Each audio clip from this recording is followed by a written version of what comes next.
CIA's most wanted man alive.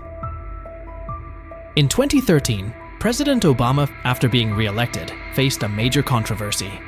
Edward Snowden, a former worker for the government's secret spy agency, the N.S.A., leaked a bunch of hidden files. These files showed the agency was breaking the law by spying on people all over the world. Snowden saw what the N.S.A. was doing, and he couldn't stay silent. He became a whistleblower, thus one of the most wanted people on Earth. Some people think he's a traitor, others believe he's a true American hero.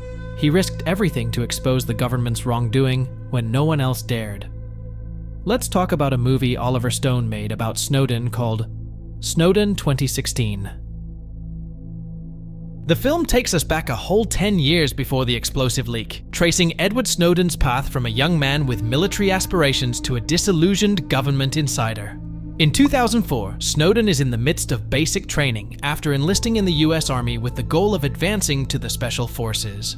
Subsequently, he fractures his tibia and is told he could serve his country in other ways. Following a military discharge due to injury, Snowden opts to join the CIA. After applying for a role at CIA, Central Intelligence Agency, he goes through the screening process. His responses to the screening questions fall short, but Deputy Director Corbin O'Brien decides to take a gamble on him due to the extraordinary circumstances. Snowden is then brought to the Hill, where he receives education and testing in cyber warfare. Here, he becomes acquainted with the Foreign Intelligence Surveillance Act, which bypasses the Fourth Amendment rights of US citizens by allowing warrant requests to be approved by a panel of judges appointed by the Chief Justice. Afterwards, Snowden and his peers are each assigned the task of constructing a covert communications network in their hometown, deleting it, and reconstructing it within 8 hours or less, with an average completion time of 5 hours. Snowden earns O'Brien's admiration by successfully completing the exercise in just 38 minutes. Hank Forrester serves as the CIA's cryptography instructor and holds a significant role as someone whom Snowden admires as an idol. Hank imparts knowledge to Snowden about how the military-industrial complex influences decision-making in US policy. Through an online dating platform, Snowden encounters Lindsay Mills. Despite their markedly different political views, the two form a connection. In 2007, Snowden embarks on his first overseas assignment with diplomatic cover in Geneva, accompanied by Lindsay. There, he meets Gabriel Sol, an individual well-versed in electronic surveillance. As Gabriel reveals to Snowden the extent of the US government's ability to access not just public, but also private information on the internet, and even activate private devices for live information collection, Snowden begins questioning the ethical implications of their mission. When his superior opts to incriminate their target with a DUI charge to extract information, Snowden resigns from the CIA, viewing it as a clear misuse of government power to coerce information from innocent individuals by intruding into their private lives. Subsequently, Snowden secures a position at the N.S.A. in Japan, initially under the guise of developing a program named Epic Shelter. The program is ostensibly designed to enable the government to back up critical data from the Middle East in emergencies.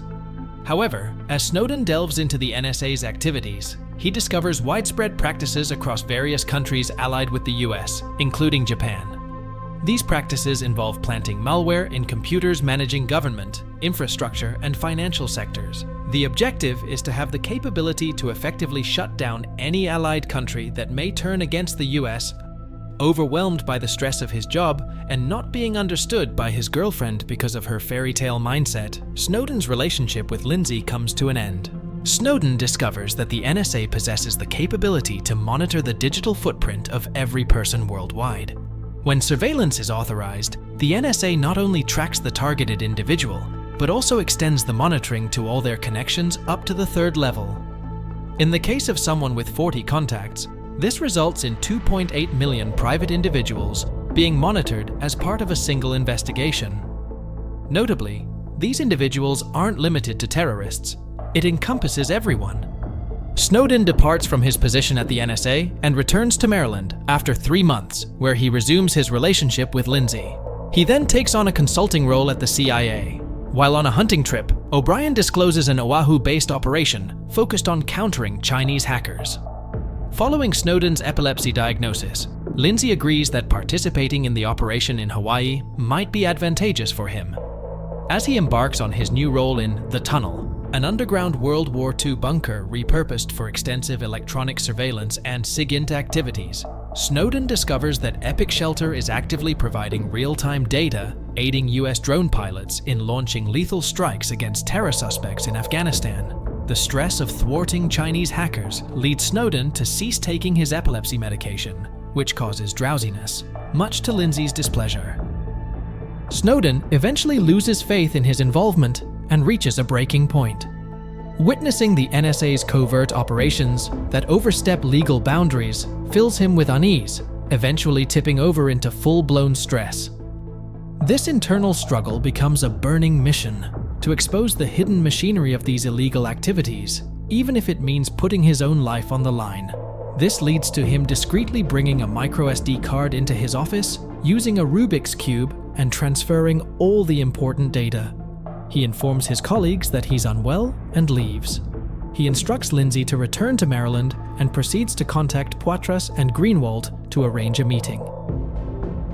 Assisted by journalist Ewan McCaskill, the details are shared with the media on June 5, 2013, and further disclosures are made in the subsequent days.